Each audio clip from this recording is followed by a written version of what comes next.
Good morning. ये video बहुत ही important है।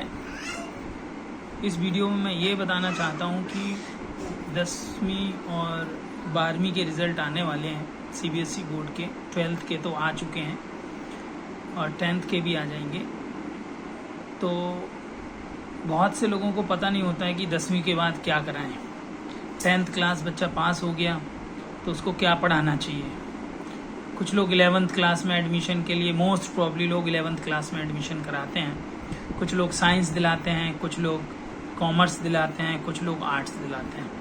कुछ लोग बच्चों को प्रेशराइज करते हैं कि तुम्हें पढ़ना ही पढ़ना है और साइंस ही पढ़ना है, और फिजिक्स केमिस्ट्री मैथ्स दिलाते हैं। कुछ स्कूलों में physics chemistry maths and bio compulsory है, तो बच्चे पे बर्डन बढ़ जाता है।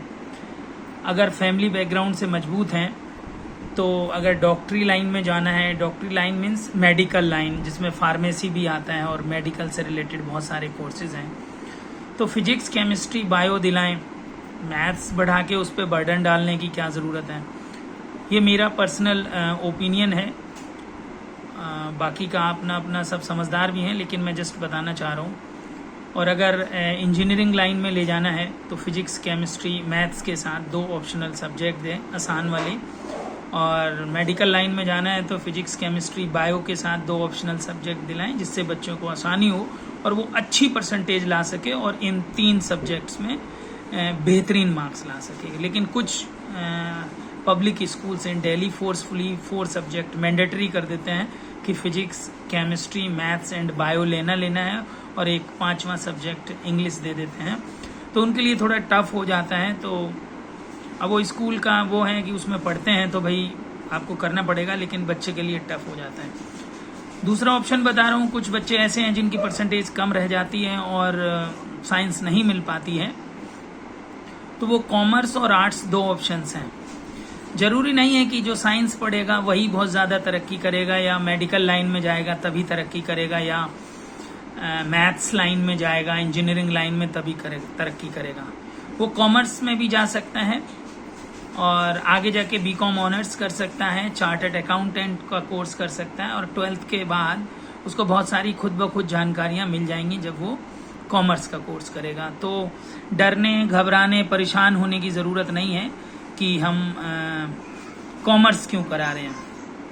तीसरा बचता है आर्ट्स। तो कुछ लोग आर्ट्स को भी बिल्कुल ही हल्के में लेते हैं, लेकिन जितना मैंने देखा है कि आर्ट्स से पढ़ने वाले बच्चे ज़्यादातर सिविल सर्विसेज क्रैक करते हैं। तो ज़रूरी नहीं है। आप आर्ट्स में बहुत अच्छे अच्छे सब्जेक्ट्स हैं, उसके बाद आप इको ऑनर्स हैं, इकोनॉमिक्स ऑनर्स कर सकते हैं, ज्योग्राफी ऑनर्स में भी बहुत स्कोप है, हिस्ट्री ऑनर्स है, पॉलिटिकल साइंस ऑनर्स हैं, हिंदी ऑनर्स हैं, संस्कृत ऑनर्स हैं। कुछ लोग संस्कृत पे तवज्जो नहीं दे रहे हैं, लेकिन संस्कृत से भी जॉब लगती हैं और टीचिंग में ही जा सकते हैं संस्कृत में। तो इसको भी हल्के में ना लें। किसी भी चीज़ में एजुकेशन लेंगे तो कहीं ना कहीं कुछ ना कुछ स्कोप बन ही जाएगा, but you should be perfect in that subject. तो ये तो थे 10th के बाद 3 अलग अलग फील्ड, जिसमें हम 11th और 12th करके आगे ग्रेजुएशन लाइन में जाएंगे, या मेडिकल या इंजीनियरिंग या अंडर ग्रेजुएट कोई भी कोर्स। अब ये जो मैं बताने जा रहा हूँ ये कोर्सेज थे जो फैमिली से मजबूत हैं और ठीक ठाक हैं, या जो फैमिली से कम भी मजबूत हैं लेकिन इरादा है कि नहीं जी ग्रेजुएशन ही करेंगे। अब मैं जो बताने जा रहा हूँ वो ये है 10th के बाद डिप्लोमा कोर्सेज। मेरा ये पर्सनल ओपिनियन है, बाकी का सब समझदार है, अपना दिमाग लगा भी सकते हैं, बट मैं ये जाना बहुतों को पता नहीं होता। हम भी 10वीं में पढ़ते थे तो हमें नहीं पता था क्या पढ़ें क्या ना पढ़ें, इसलिए हमने ये वीडियो बनाई। मुझे लगा कि ये वीडियो बना के डालनी चाहिए, जिससे बहुत लोगों को आइडिया नहीं होता है कि 10वीं के बाद डिप्लोमा कोर्सेज होते हैं। डिप्लोमा कोर्सेज सिर्फ 3 साल के होते हैं और वो टेक्निकल कोर्सेज होते हैं। तो 10वीं के बाद अगर 3 साल का कोई डिप्लोमा कर लेता है, कोई सा भी डिप्लोमा, मैकेनिकल सिविल इलेक्ट्रिकल बहुत सारे डिप्लोमाज हैं, अगर वो करता है तो वो जेई पर लगता है या सुपरवाइजर की पोस्ट लगती है। सुपरवाइजर की पोस्ट में भी 2400 का ग्रेड पे होता है और 4200 में जेई लगता है। आफ्टर कंप्लीटिंग बीटेक और after completing diploma engineering, same scale पे जॉब लगती है। तो ये जरूरी नहीं है कि जो बीटेक करेगा वही जेई लगेगा, जूनियर इंजीनियर डिप्लोमा के बाद भी आप जेई लगते हैं। तो डिप्लोमा कराएं।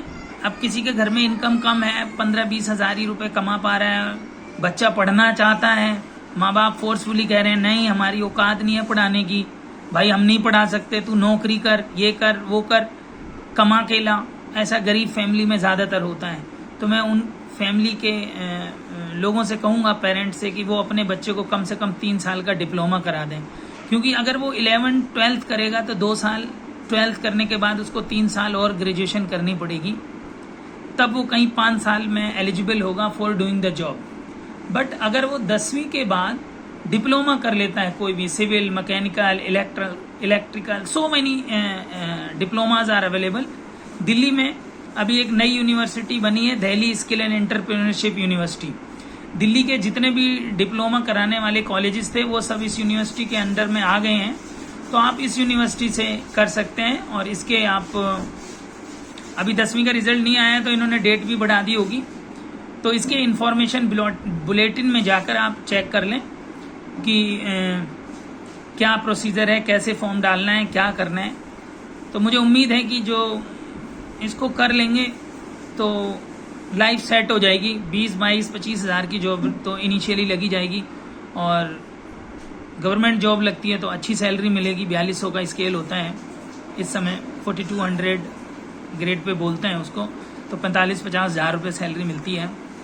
और अगर प्राइवेट में भी जाएगा तो 20-25 हज़ार रुपये जॉब मिलेगी। तो ये गरीब लोगों के लिए बहुत ही अच्छा ऑप्शन है। ना पढ़ाने से उसको डिप्लोमा करा दें। और कुछ लोग तो आफ्टर 12th भी डिप्लोमा करते हैं जब बीटेक में एडमिशन नहीं होता है, क्योंकि कंपटीशन है, एक से एक बच्चे पढ़ते हैं, JEE की तैयारी करते हैं आफ्टर 12th, और फिर वो इंजीनियरिंग में बाई चांस नहीं मिल पाता है तो फिर वो डिप्लोमा कर लेते हैं। तो 10th के बाद ही डिप्लोमा कर लें जिनकी फाइनेंशियल कंडीशन वीक है। तो ये मेरा पर्सनल मशवरा था। और जिनका बैकग्राउंड ठीक है, अच्छी फैमिली से बिलोंग करते हैं, फाइनेंशियल कंडीशन स्ट्रॉन्ग है, तो वो आगे चल के 11th-12th कराएं और आगे जो भी स्कोप है वो कर सकते हैं। ये मेरा पर्सनल सजेशन है। लोग बहुत ब्रिलियंट हैं, मैं ये नहीं कह रहा, लेकिन ये मैं इसलिए वीडियो बना रहा हूँ कि मेरे गांव में, पड़ोस में, देहात में, क्षेत्र में बहुत से ऐसे लोग हैं जिनके बच्चे बहुत ही पढ़ना चाहते हैं, इच्छुक हैं, they are interested, they are brilliant, but they don't know what I will do after completing 10th। वो ज्यादातर 11th-12th में चले जाते हैं। घर वालों को लगता है बच्चा बड़ा हो रहा है, कुछ कमा के दे, तो 10वीं के बाद वो 3 साल का ही डिप्लोमा कर ले, उसके बाद वो कमाने लगेगा, घर वालों की भी हेल्प कर सकता है, और वो आगे भी पढ़ाई के लिए उसके पास साधन उपलब्ध हो जाएंगे और पैसा आएगा, तो वो आगे बहुत से 3 साल में कुछ सीखेगा, जॉब में आएगा तो तरक्की का साधन सीखेगा। तो ये मेरी वीडियो जो है मोस्ट प्रॉब्ली उन लोगों के लिए है जिनकी इकोनॉमिक कंडीशन कमज़ोर है, और जिनकी इकोनॉमिक कंडीशन बढ़िया है उनके पास बहुत सारे सलाहकार भी होते हैं, उनको मशवरा देते हैं।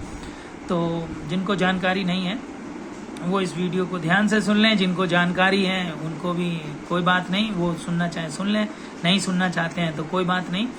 लेकिन ये मेरा मशवरा था कि जो फाइनेंशियली वीक लोग हैं, जिनके माता पिता मजदूरी करते हैं, ठेली लगाते हैं, केला बेचते हैं, खेती बाड़ी करते हैं, पैसा बहुत कम है, मजदूरी करते हैं, तो वो डिप्लोमा में ले लें और उसमें फीस वीस भी माफ़ हो जाती है, जैसे वजीफ़ा कहते हैं, और इंग्लिश में स्कॉलरशिप वगैरह, उसके लिए भी अप्लाई कर दें। इकोनॉमिक वीक सेक्शन के बच्चों की ना फीस वीस भी माफ़ हो जाती है, तो उसके लिए भी ऑप्शन है, होता है। तो बच्चे को ये ना कहें कि नहीं पढ़ाएंगे हम, पैसा नहीं है, आप एडमिशन कराएं, थोड़ा कर्जा ले लें, उधार ले लें, कैसे भी बच्चा पढ़ जाएगा तो आगे वो सक्सेस हो जाएगा, तो उसकी लाइफ अच्छी कट जाएगी। तो ठीक है सर, नमस्कार, अल्लाह हाफिज़। ये वीडियो मैंने जस्ट बच्चों के फ्यूचर से रिलेटेड बनाई। ठीक लगे तो अच्छा है, ना ठीक लगे तो भी अच्छा है। मैंने अपना जो मुझे ठीक लगा उस हिसाब से मैंने ये मशवरे के तौर पर बनाई है। ओके, अल्लाह हाफिज़, नमस्कार, सत श्री अकाल।